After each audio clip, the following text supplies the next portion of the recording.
Appreciate you joining us this morning and being here with us. Obviously, extremely excited and fired up about game week finally being here. Our guys have worked really hard and done everything possible to get themselves in great condition and preparation for this opportunity and for this season. They've taken obviously protocol and COVID very seriously, and we're almost just about the mid-90s from a vaccination standpoint, which is important. This means a lot to them, so they want to take every precaution they can. That being said, they understand the challenge ahead of us. Real good football team that played some great football this past weekend. Certainly have a lot of information and thoughts on them and us. Also, I've had plenty of information on our depth chart and some of the stuff that you guys have seen. I could get into some of those details as well, but probably best to just open up the questions and we'll roll from there. All right, questions. Let's start with James Crapia from the Oregonian. Mario, on that front, Troy being listed as the starter at X, just what did he show as a freshman to be able to do that? And for Devin's spot at that position, is that due to just some limitations in preseason that he's a little bit lower down just because of participation in preseason? Yeah, no, I think you hit it right on the head. Troy's done a great job proving himself as a guy that we feel can win football games here. Just practice at a high level, got here in January, put in the right kind of investment in the weight room, in his body, his development physically and mentally, and made a lot of plays in practice. To that note as well, yeah, Devin is working through some things, was limited earlier in camp and is working to, he's still going to be a contributor, and I'm sure he'll work his way to a more prominent role, and that's what we expect of him. AJ Jacobson, Rivals. Coach, it seems like this year in this camp, you have a lot of guys, a lot of depth. How do you view your depth heading into this season and maybe how to get the best use out of that in game situations? Well, actually, I think we need some more depth. I wish we had some more. It seems like every time you feel like you're reaching the levels that you want, a guy gets nicked up or you may lose a guy or whatnot. So I don't think, you're ever exactly where you want to be, but at certain positions we are, and others we're still developing guys. So, you want to make sure that it's not only depth, but it's quality depth. It's guys that can go in there and play at a high level, win football games. We're approaching that at a lot of different places. As you can see, there's still some competition at some spots. You look over at the boundary corner position where both Triquez and Dante have had great camp. Right now those guys are splitting time with the ones. You look at, of course, Justin Flo and Drew Mathis. Justin got nicked up early, so he missed some time, but both those guys have been going in there and they've both been playing great football for us. Offensive line wise, Steven and Salah, they've been going back and forth and playing multiple positions like we always do at the offensive line.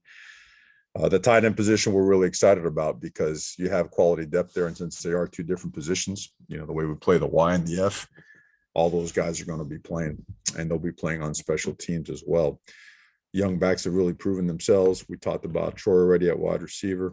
The kicking position has been a really good battle, and Cam Lewis has done really well. So that'll go into this week to decide who's going to kick for us to open the season or whatnot. But I think all in all, and of course the two quarterback spot, who does that go to right now? We're going to play that into this week as well, and hopefully have information for a little bit later in the week. Matt Preem, 247 Sports.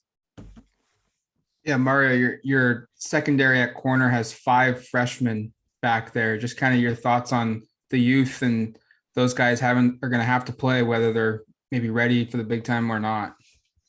Well, we knew going into the season that was going to be not an issue, but an opportunity for these guys. We had 5 guys go on to the next level or graduate. I think 4 of them, end up getting picked up by the NFL and whatnot. So we knew that whoever came in was going to have to contribute, and the guys that were here were going to have to step up and play significant downs or be called upon to be starters. It's great to see a guy like Triquez develop like he's been developing because he certainly is very valuable to this football team as a player and a person, and he's played really good football. Dante Manning being healthy for the first time since he's been here also has been shown that he's going to be a great player. So all in all, even though they're young, they're going against some really good receivers and a very, we feel, explosive offense. So they're getting really good experience. We're very confident in them. Eric Scopel, 247 Sports. Having now been able to watch a little Fresno State pretty impressive performance, especially from their offense and their defense, I think, on Saturday. What stood out to you on film and kind of some early thoughts on the Bulldogs? Yeah, I know we watched them extensively, and I'm with you. Just very impressive. You could tell it's a team that returns a lot of starters. I believe 20 of 22, if I'm not mistaken. They're explosive on offense, and it relates to a couple of different things. Number one, at running back, they're about as good as you'll find, not only on the West Coast in their conference, but around the country. I know that Rivers has shattered just about every record at the university. They find just different ways to get on the ball. He's not just running the ball; he's catching out of the backfield. He's creating explosive plays by getting the ball in space or getting them in jumbled sets because their tight ends are healthy now. So 12 personnel is now more of a real thing for them. Different tempos certainly create some issues. A very experienced quarterback, coming over from Washington. I believe they led the Mountain West last year in passing. Were a top 10 team in passing, top 10 or top 20. And you could tell by the efficiency of their passing game, the timing, the precision of their passing game, their system, the ability to get the ball out when they need to, and the ability to set up and protect and launch it down the field when they want to. Explosive at receiver. We all saw, the different plays, the big plays that Cropper made last week. So, offensively, I think it certainly was a focal point for them this offseason to really get the offensive line going because they had a great performance week one. I believe 9 of their guys already have starting experience. So those guys gelled really well, and they played a good physical game. On defense, disruptive. Whenever you hold a team to 100 yards of total offense and a shutout, you're playing really well, and it starts up front. I mean, their interior defensive line is impressive. 320-pounders that could bounce you back. They play well with their hands.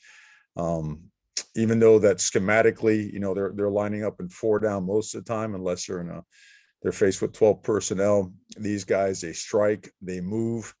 Their pressure packages are diverse, both on first and second down and on third down, but just very heavy-handed, very active guys create a lot of issues with their stunts, with speed of power rushes on the edges. You saw the sack fumble that really got the game going from a momentum standpoint on an RPO, just one with speed, and then with the different ways they attack you, they'll mesh charge some of the quarterback read stuff and make it a really tough deal for the quarterback to make a decision and create more negative plays. And they had tremendous success at linebacker.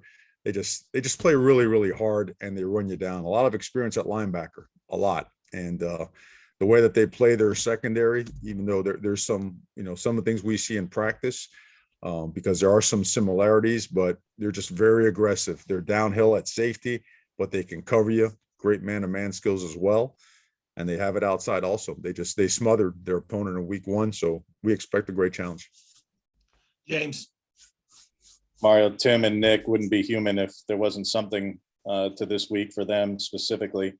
How do you view it as a head coach when they're going up against a former program and obviously accomplished quite a bit while they were there, but not the way that they wanted it to end either? I never got into that. I mean, to me, all that stuff is really irrelevant.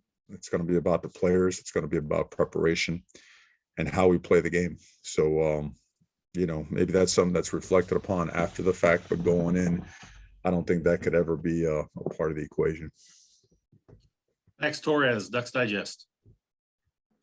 Coach, looks like from what we saw at the organizational chart, Bennett Williams is the guy at star for now. What have you seen from him to, kind of separate himself and solidify him back there in the secondary? Well, a lot of different things. His command of the defense has improved dramatically. His investment in learning exactly what to do, how to do it, and why we're doing it that way has been impressive.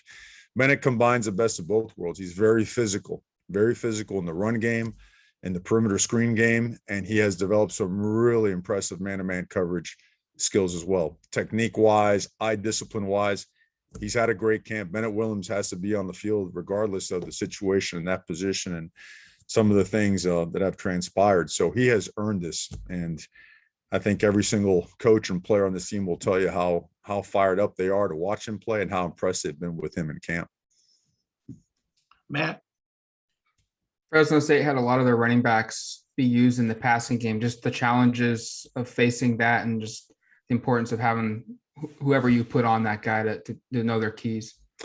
Oh, without a doubt. Anytime you have a running back that has really good ball skills, good receiving skills, from a formational standpoint, they just do a lot, and they go tempo as well. So you're going to have to get your call, get lined up, and then go play football. You have to create a matchup that can do both, that can run them down, of course, and play the run when they decide to pound the ball. But you got to be able to cover him when he comes out of the backfield in different ways. Sometimes they're ready to detach, sometimes out of the backfield on free releases. So, let's just say you can't emphasize enough the importance of knowing, what to do against this particular team as it relates to the backfield, because they'll hurt you in a lot of different ways. Eric, Talk about the backup position kind of being open still. Are you hoping to see some actual game reps on Saturday, or what more do you need to see before deciding which guy is going to back up Anthony? Well, all we want from Saturday is to win the football game. Play well, play to the best of our ability. I have too much respect for our opponents, for the game of football, to ever, even think like that.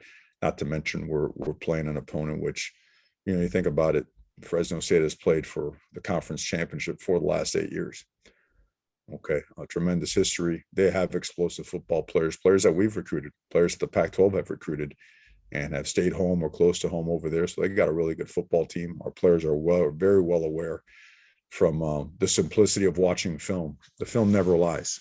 Film tells you exactly what you're going to be facing and what you're going to have to prepare and do to have success. So, again, this is a great challenge for our football team and a great opportunity. And all we're focused on really is preparing to the best of our ability to have success on Saturday. AJ. Coach, I see that heading into this Fresno State game, all the 5 starters on offensive line from last year kept their job, at least according to this organizational chart. How close were the guys behind them, pushing them for those jobs during this fall camp? Yeah, real close. Well, that gives me the opportunity to jump into a couple of updates here as well, because there's a lot. And then some guys got dinged up along the way that were really challenging and pushing. And so things right now, they are where they are, with still some battles. And we're going to keep promoting competition now. But a couple guys that stand out. Number one, like Jonathan Dennis, he had an injury the other day, and he was just about splitting time with the ones. Okay. And we think his injury is going to be probably a little bit longer. So he may be out for a little while. We think that a couple guys that we listed on here for you earlier, and I'll go right down the list. Okay. Guys like Faope have really played well. So, you can expect to see guys like him. Dawson Jaramillo has had a great camp, and he's done it at every position. The ultimate swing guy. He's done it at center, guard, and tackle. So you can expect to see him play. Marcus Harper.